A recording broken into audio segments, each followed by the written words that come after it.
Movie की शुरुआत में हमें 1945 का एक सीन दिखाया जाता है जब सेकंड वर्ल्ड वॉर खत्म हो चुका था।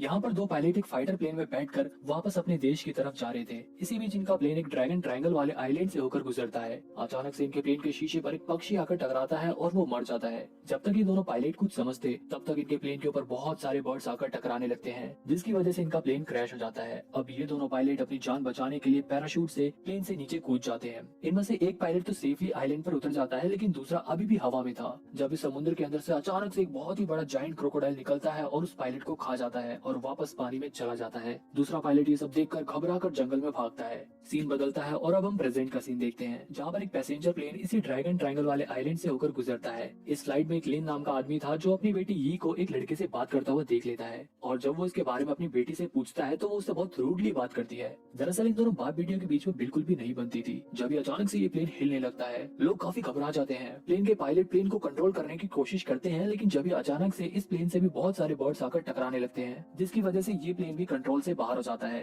पैसेंजर्स की जान बचाने के लिए पायलट प्लेन को पानी पर ही लैंड कराने की कोशिश करते हैं, लेकिन उनकी ये कोशिश नाकामयाब होती है क्योंकि ये प्लेन एक चट्टान से जाकर टकरा जाता है, जिसकी वजह से प्लेन के दो टुकड़े हो जाते हैं। प्लेन के आगे के हिस्से में बैठे लोग तो तुरंत मारे जाते हैं और पीछे का हिस्सा अलग होकर किनारे पर बहकर आ जाता है। इस प्लेन क्रैश की वजह से बहुत सारे लोग मारे जाते हैं और कुछ लोग घायल भी होते हैं। चैंग नाम का वो लड़का अभी भी जिंदा था। चैंग यी के पास आकर उसके बारे में पूछता है, लेकिन जब यी के डैड आकर उसे उस लड़के से बात करने से मना कर देते हैं, जिसकी वजह से यी फिर से नाराज हो जाती है। अब यहाँ पर सभी लोग अपने फोन से मदद बुलाने का ट्राई करते हैं, लेकिन किसी के भी फोन में नेटवर्क नहीं आ रहे थे, इसलिए यहाँ पर मौजूद सभी लोग टेंशन में थे। इन लोगों के पास पीने का पानी भी ज्यादा नहीं था, इसलिए लिन और चैंग जंगल में खाने पीने की तलाश में जाते हैं। यहाँ लिन चैंग से कहता है कि तुम मेरी बेटी से जरा दूर रहो। रास्ते में इन्हें जमीन पर बहुत ही बड़े जानवरों के पैरों के निशान दिखाई देते हैं, लेकिन ये लोग उन निशानों को इग्नोर करते हुए आगे बढ़ जाते हैं। कुछ दूर चलने के बाद इन्हें एक हट दिखाई देती है। वहीं दूसरी तरफ प्लेन से गिरे लोगों में से एक लड़का पानी में गिरे अपने सामान को देखता है। जब भी कोई चीज अचानक से उसे पानी में खींच लेती है, लेकिन किसी की भी नजर उस लड़के पर नहीं पड़ती। प्लेन से गिरे लोगों में ली नाम का एक आदमी और उसकी प्रेग्नेंट वाइफ भी यहाँ पर फंस गए थे। ली अपनी वाइफ के लिए पीने का पानी लेने जाता है। जियान यहाँ यी से बात करती है और हमें पता चलता है कि यी और उसके डैड उसकी मॉम के फ्यूनरल से आ रहे थे। इधर जब ये लोग झोपड़ी के अंदर जाते हैं तो उन्हें उसके अंदर कुछ हथियारों के साथ साथ एक किताब भी मिलती है। ये किताब उसी बचे हुए पायलट की थी जिसे हमने मूवी की शुरुआत में देखा था। इस किताब को पढ़कर इन्हें ये पता चलता है कि इस आइलैंड पर एक बहुत ही बड़ा जायंट क्रोकोडाइल मौजूद है। ये बात सुनकर लिन तुरंत भागकर अपनी बेटी के पास जाने लगता है। दूसरी तरफ चाओ नाम का एक पैसेंजर एयर होस्टेस से पानी के लिए लड़ने लगता है। ली उसे बहस करने से रोकता है, लेकिन चाओ उल्टा उसी से लड़ने लगता है और इन दोनों को छुड़ाने के चक्कर में एक आदमी पानी में गिर जाता है और अचानक से एक मगरमच्छ उस पर अटैक कर देता है। जब तक ये लोग कुछ समझते हैं, यहाँ देखते देखते बहुत सारे मगरमच्छ किनारे पर आ जाते हैं और इन लोगों के पीछे पड़ जाते हैं और इनसे बचने के लिए ये लोग जंगल की तरफ भागने लगते हैं। थोड़ी देर बाद जब लिन यहाँ पर पहुँचता है तो उसे यहाँ पर कोई भी दिखाई नहीं देता। यहाँ तक कि प्लेन से गिरने की वजह से जिन लोगों की मौत हो गई थी उन लोगों की डेड बॉडी भी यहाँ पर मौजूद नहीं थी। लिन मगरमच्छ के पंजों के निशान को देखकर समझ जाता है ये सारा काम मगरमच्छ का ही है, लेकिन यहाँ मौजूद मगरमच्छ के पंजों के निशान इतने बड़े नहीं थे जितना कि उस किताब में लिखे गए जायंट क्रोकोडाइल के थे। इसके बाद लिन अपनी बेटी को ढूंढने के लिए वापस जंगल में जाता है। यहाँ ये सभी लोग मगरमच्छ से बचकर भाग रहे थे जब एयर होस्टेस नीचे गिर जाती है और इनके पीछे पड़ा मगरमच्छ उसे खा जाता है। बाकी बचे हुए लोग भागते हुए एक नदी के पास पहुंच जाते हैं। ये जगह इन लोगों को थोड़ी सेफ लग रही थी क्योंकि ये पानी झरने से बहकर आ रहा था, इसलिए ये लोग इस पानी को पी लेते हैं। जब ली नोटिस करता है कि झाड़ियों में से किसी के चलने की आवाज आ रही है, सभी लोग एकदम चौकन्ने हो जाते हैं, लेकिन झाड़ियों में से और कोई नहीं बल्कि लिन, चैंग और लू थे। अब यहाँ पर क्रोकोडाइल अटैक से घायल हुआ एक लड़का अपनी चोट से निकल रहे खून को पानी में धो रहा था। जब भी हम देखते हैं कि उसकी चोट से निकलने वाला खून जिस जगह पर गिर रहा था वहाँ पर पहले से ही वो जायंट क्रोकोडाइल मौजूद था, लेकिन अब वो क्रोकोडाइल उस आदमी के खून की महक सूंघ कर उठ जाता है। इतने बड़े क्रोकोडाइल को देखकर ये लोग बहुत बुरी तरह से डर जाते हैं। मगरमच्छ को देखते उस बेचारे लड़के के होश उड़ जाते हैं। जब तक वो लड़का कुछ रिएक्ट करता वो मगरमच्छ से खा जाता है। ये देखकर ये लोग डर के मारे इधर उधर भागने लगते हैं। इसी बीच एक लड़की का पैर चट्टान में फंस जाता है और वो मगरमच्छ उस लड़की को भी खा जाता है। लिन भी किसी तरह बड़ी मुश्किल से उस जायंट क्रोकोडाइल का खाना बनने से बचता है। बाकी सभी लोग भी उस मगरमच्छ से बचकर जंगल के बीच में भाग जाते हैं। यहाँ ये सबसे कहती है कि भले ही हमारे फोन में सिग्नल नहीं आ रहे, लेकिन हम फिर भी अपने फोन के कंपास को खोलकर डायरेक्शन का पता लगाकर पेड़ों पर निशान लगाकर आगे बढ़ सकते हैं। लेकिन लिन को यहाँ उसका ये आइडिया पसंद नहीं आता और वो सबसे चलते रहने को कहता है। आगे चलकर ये लोग वापस हट के पास पहुँच जाते हैं। अब रात गुजारने के लिए एक जगह भी चाहिए थी, इसलिए ये लोग यहीं पर रुकने का प्लान बनाते हैं। इसी झोपड़ी में यी को 2 ग्रेनेड और कुछ गोलियां भी मिलती है। वो उसे अपने फादर लिन को दे देती है। लिन उन गोलियों का बारूद निकाल कर उसे अपनी चोट पर लगा देता है। इसके बाद चैंग लिन के कहने पर उस बारूद पर आग लगा देता है। हालांकि इसे उसे काफी दर्द तो होता है, लेकिन उसका घाव भर जाता है। बाकी सब उसे ऐसा करते हुए देखकर सोल्जर समझने लगते हैं। इसके बाद रात में ये लोग एरोप्लेन से मिला खाना ही खाते हैं और खाने के खाली डब्बों को कैंप के चारों तरफ लगा देते हैं, ताकि अगर क्रोकोडाइल यहाँ पर आए तो इन्हें पता चल जाए। यालीन बातों ही बातों में अपनी बेटी से पूछता है कि क्या वो स्मोकिंग करने लगी है। उसकी इस बात से ये गुस्सा होकर यहाँ से चली जाती है। यालीन लू को बताता है कि मेरी बेटी मुझसे इसलिए नाराज है क्योंकि मैं उसे 5 साल बाद मिला हूँ। इसके बाद लीन और लू रात को पहरा देने लगते हैं। जब भी इनके ऊपर एक कंकाल गिरता है,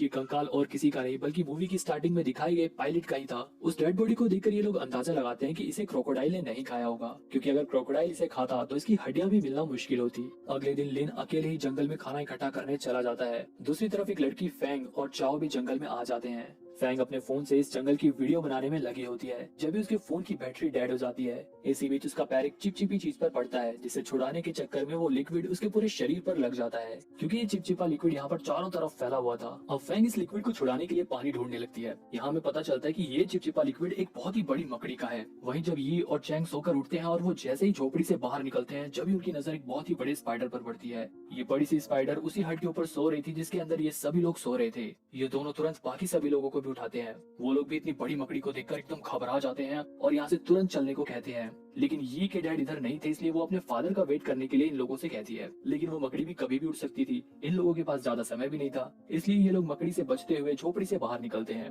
तभी ये लोग देखते हैं कि बाहर लूज हो रहा है। उसे देखकर चैंग उसे उठाने जाता है। जब इनमें से एक आदमी उस स्पाइडर से डर कर घबराहट में यहाँ से भागने लगता है और उस स्पाइडर से बचने की जगह उसी से ही टकरा जाता है। स्पाइडर की नींद टूट जाती है और वो तुरंत उस आदमी को मार डालती है। अब ये सब देखकर इन लोगों में भगदड़ मच जाती है। दूसरी तरफ लीन इन लोगों की चीखने चिल्लाने की आवाज सुनता है और तुरंत भागकर इन लोगों के पास जाता है। यहाँ ये बड़ी सी मकड़ी कुछ लोगों को घेर लेती है। अब लू एक पत्थर उठाकर उस मकड़ी के मुंह पर मारता है, जिससे स्पाइडर का ध्यान लू पर आ जाता है और वो इन लोगों को छोड़कर लू का पीछा करने लगती है। थोड़ी देर में यहाँ पर और भी कई सारे स्पाइडर्स आने लगे थे, जिन्हें देखकर ये लोग फिर से यहाँ से भागने लगते हैं। ये सभी भागते हुए हट के पास वाली झाड़ियों के पास जाकर छुप जाते हैं, लेकिन वो स्पाइडर भी इनका बाहर ही निकलने का वेट कर रही थी। जब यहाँ पर लिन आता है और इन स्पाइडर का ध्यान अपनी ओर खींचकर उन्हें अपने पीछे लगाकर उसी हट के पास आ जाता है। यहाँ लू भी उसे मिल जाता है और फिर ये दोनों उसी हट के अंदर छुप जाते हैं। लेकिन तभी हम देखते हैं कि उस हट के ऊपर अभी भी एक स्पाइडर है। वो स्पाइडर एकदम से अपने टेंटिकल से लू के ऊपर हमला कर देती है। लू बहुत बुरी तरह से घायल हो जाता है।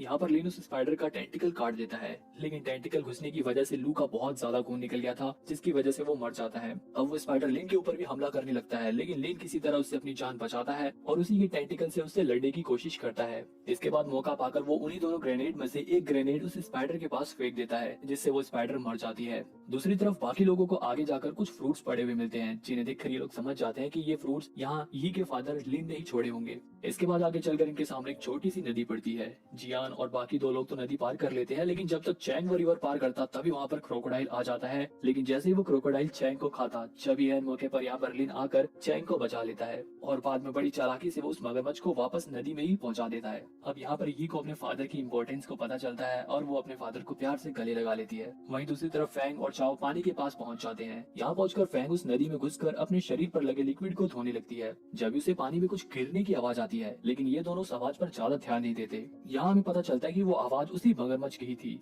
वो मगरमच्छ इनकी तरफ बढ़ता है और एकदम से फैंग का एक पैर दबोच लेता है। फैंग चाओ से मदद मांगती है, लेकिन चाओ उसकी मदद करने की बजाय उसको लात मारकर मगरमच्छ के पास धकेल देता है, जिससे मगरमच्छ का काम तो आसान हो जाता है और वो फैंग को मार डालता है। इधर लिन को वो क्रैश प्लेन मिल जाता है जो मूवी की स्टार्टिंग में हमें दिखाया गया था। प्लेन को चेक करने पर इन्हें इसमें ऐसी चीजें मिलती हैं जिसे देखकर ये लोग समझ जाते हैं कि प्लेन का इस्तेमाल न्यूक्लियर वेपन्स को ट्रांसपोर्ट करने के लिए किया जाता था और इसी के रेडिएशन की वजह से यहाँ के मगरमच्छ और मकड़ियाँ इतनी बड़ी बड़ी हो गई हैं। यहीं पर इन्हें एक पुराना रेडियो भी मिलता है जिसे चैंग ठीक करने लगता है। इसी प्लेन में लू को एक मशीन गन भी मिलती है। अब रेडियो ठीक हो जाता है और ये रेडियो पर रेस्क्यू टीम से बात करके यहाँ के बारे में सब कुछ बता देती है, जिसके बाद रेस्क्यू टीम इन लोगों को बचाने के लिए यहाँ पर आने लगती है। यहाँ ये सबको बताती है कि रेस्क्यू टीम साउथ ईस्ट की तरफ किनारे पर मिलेगी, इसलिए हमें किसी तरह वहाँ तक पहुँचना होगा। आगे चल के रास्ते में इन्हें चाओ भी मिल जाता है। यहाँ पर ये लोग चाओ से पूछते हैं कि तुम्हारे साथ तो एक लड़की भी थी ना, वो कहाँ पर है। चाओ इन्हें बताता है कि अब वो मगरमच्छ के पेट में है। इसके बाद ये सभी साउथ ईस्ट की तरफ आगे बढ़ते हैं, लेकिन आगे चलकर इन लोगों के सामने एक बहुत ही बड़ी नदी पड़ती है। अब बाकी सब तो तैरकर नदी पार कर सकते थे, लेकिन इनमें से एक औरत प्रेग्नेंट थी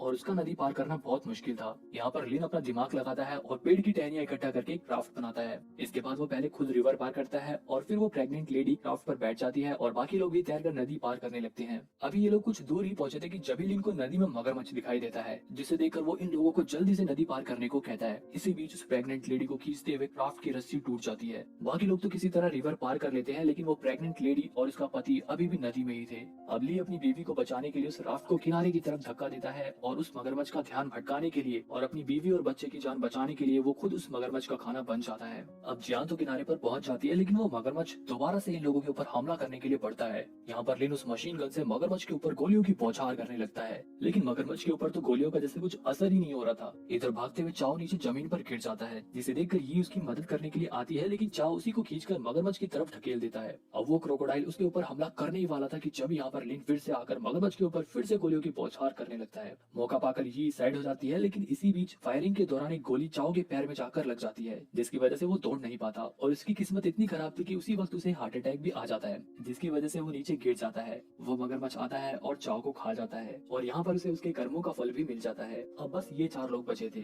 लेकिन यहाँ पर हम देखते हैं कि ये का जैकेट उस मगरमच्छ की पूंछ में फंस जाता है और वो मगरमच्छ उसे लेकर अपनी गुफा की तरफ चला जाता है। रात भी हो चुकी थी। लेन अपनी बेटी को बचाने के लिए उस मगरमच्छ के पंजों के निशान का पीछा करते हुए किसी तरह उस गुफा तक पहुंच जाता है। उसके पीछे पीछे वो प्रेग्नेंट लेडी और चैंग भी वहाँ पर आ जाते हैं। चैंग जियान को गुफा के बाहर ही बैठने को कहता है और वो खुद गुफा के अंदर लिन की मदद करने के लिए चला जाता है। यहाँ लिन गुफा के अंदर अपनी बेटी को ढूंढ रहा था। ये मगरमच्छ से बचने के लिए गुफा के अंदर ही एक जगह पर छुपी हुई थी, लेकिन जैसे वो अपने डैड की आवाज सुनती है वो भागकर अपने डैड के पास आ जाती है। लेकिन जब भी वो मगरमच्छ भी जग जाता है और इन लोगों की तरफ बढ़ने लगता है, जिसे देखकर लिन उसके ऊपर फिर से गोलियां चलाने लगता है और वो मगरमच्छ को अपने पीछे लगा लेता है। वो चैंग से कहता है कि वो ये को लेकर यहाँ से चला जाए। यहाँ पर लिन का प्लान था कि वो उस एक बचे हुए ग्रेनेड से उस मगरमच्छ को मार डालेगा, लेकिन हड़बड़ाहट में उसके हाथ से वो ग्रेनेड वहीं नीचे कहीं गिर जाता है। इधर चैंग ये को गुफा के बाहर जियान के पास छोड़ देता है और खुद उस मकड़ी का टेंटिकल लेकर गुफा के अंदर फिर से लिन की मदद करने के लिए चला जाता है। वहीं दूसरी तरफ लिन मगरमच्छ से बचकर भागते हुए एक छोटी सी जगह के अंदर घुस जाता है, जहाँ पर वो मगरमच्छ नहीं घुस पाता। लिन उस मगरमच्छ के ऊपर खूब गोलियां चलाता है और जल्दी उसकी सारी गोलियां खत्म हो जाती हैं। अब चैंग भी गुफा के अंदर आ जाता है, जिसे देखकर लिन उसे कहता है कि तुम सबसे पहले उस ग्रेनेड को ढूंढो।